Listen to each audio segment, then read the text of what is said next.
So first, we saw the Northwest Side Housing Center. We did a live stream of it, and what was happening was the first committee, or new committee that was finally elected into their office, or to where they can finally deal with the equity programming. They were finally really addressing the concerns of this program and really the lack of attention the previous committee did in regards to helping out the people and homeowners of that community, especially in the northwest side of Chicago. So that was a really interesting event. It's, as always, over time, the more you can cover these events over a period of time, the more interesting, the more complex they become. So we really got into this issue through the Northwest Side Housing Center, with James Rudick, who's been following this and fighting for this kind of work for a number of years. 8 years by now. 8 years. Yeah, I think 8 or 10 years. And so we started from that end. Kit went to the previous meeting that we live streamed. Sometime in the fall. Kit, would you, just to give a little context what the meeting was like? Okay, so we actually talked about this on a previous episode of Heartlands Media. I don't know the episode by hand, but I will say this. Comparison from the first one I went to the second to this one that we did recently this week, it was like night and day, because the first one I went to, the previous committee, they would always hold a meeting for 5 minutes, adjourn, and then 6 months down the road they might have another meeting. But at this meeting that I went to, the first one, not this recent one we did this week, but the first one, there was 6 cops there. They came there in force, and because you got to protect those open public meetings that the public attends. You got to protect the public from themselves, of course. And of course the committee. I remember one of the committee members said, "Listen, if you don't like what I do, I'll gladly step down." And interesting enough, when we went to this new committee meeting, 4 new committee members were put on, and each one was asking questions about how the committee is run, how come there's no functioning website for the Northwest Side Equity Program. They didn't have a functioning website to help out the people and homeowners and renters so that they can get some relief, because, look, this housing crisis affects all of us, and gentrification affects all of us, and there's no help. And the fact that this program didn't have a functioning website goes to show you that there was a huge lack of oversight. And also at this meeting, there were no cops. It was an open, really decent,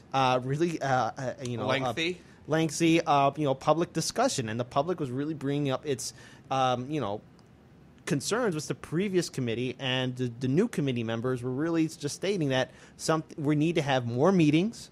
We're just not going to adjourn for 5 minutes. We're going to really talk about this and get some help and relief. So, that goes to show you that if you fight, you can get some kind of change, and finally this program, hopefully it will help out the homeowners in the Northwest Side area of Chicago. So just to give a little context on that. So in a nutshell, this organization was created several decades ago to combat white flight. Yeah. It was every single homeowner gets like a 50 or something tax every single year, every single house that's in the area.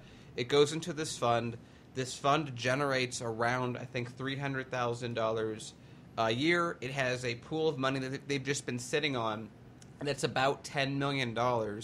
And obviously, white flight concerns aren't that relevant in this day and age. So, ostensibly, you have $10 million being sat on by the old board, which basically was a political appointment. And by that, I mean they really didn't do anything besides have 2 or 3 5-minute meetings a year, and then imagine the easiest job in the world: just show up, sit there for 5 minutes, and get $100,000 every year. And so that's where that money was going. So what they've been fighting, not just Rudick, but a number of other individuals, is we have this funding. Can we do something with it? Can you help out the community? Besides this, because people are still paying it into their taxes, and it's done by the state. And so the board is still they're still trying to figure out what's going on. Like you said, they didn't have a website. They were figuring out if their marketing was good, and it was crazy. They're like, "Oh, how much have you budgeted for?" "Oh, we have $30,000." Just it was really amazing if you watch the live stream, just to have them. And you can find that on the Facebook page of Heartlands Media. If you get to that point where they're just kind of going through the money, it's like a huge amount of money, and they're like, "Yeah, why are we spending it on this, or that?" And there's a lot of ideas, but it looks like what they're trying to do is move this $10 million from just being sat on with nothing happening with it to something of a small loan program so that people can build up their equity in their own homes, which, small business loan and not small homeowner loans through the government with this package. And it's very interesting that it's that they're doing this. But like Kit said, this is a opportunity that, like with James's point of view, just from his lens, he's been working for 8 years, getting said no, we can't do anything, but building support for 8 years until the point where we have a new board that completely.